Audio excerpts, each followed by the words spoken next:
Assalamualaikum warahmatullahi wabarakatuh. Perkenalkan, nama saya Sofi Julianti dari kelas 10 BCF 1.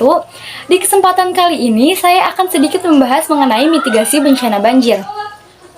Banjir itu disebabkan karena dua hal. Yang pertama karena faktor alam, contohnya curah hujan yang tinggi, pasang surut air laut, dan juga sedimentasi semor. Nah, yang kedua yang disebabkan oleh faktor manusia.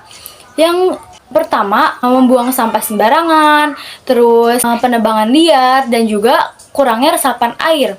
Nah, apa saja sih yang harus kita lakukan sebelum banjir terjadi? Yang harus kita lakukan sebelum banjir terjadi, yang pertama kita harus membersihkan lingkungan sekitar kita, terutama di solokan atau di got-got yang terdapat sampah.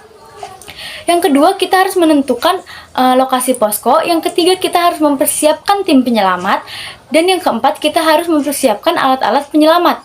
Selain itu juga, kita juga harus mempersiapkan air bersih, makanan cepat saji, dan juga obat-obatan. Nah, setelah terjadinya banjir, apa aja sih yang harus kita lakukan? Yang harus kita lakukan, yang pertama kita harus matikan aluran listrik. Karena agar tidak terjadi korsleting. Yang kedua, kita harus mengamankan dokumen-dokumen penting ke tempat yang lebih tinggi atau ke tempat yang menurut kalian aman. Yang ketiga, kita harus memantau perkembangan bencana ini melalui media sosial, televisi, ataupun radio. Nah, yang keempat, kita harus mencatat nomor-nomor penting. Dan yang kelima, kita harus mengungsi ke tempat yang aman atau ke tempat yang lebih tinggi. Nah, setelah terjadinya banjir, apa sih yang harus kita lakukan?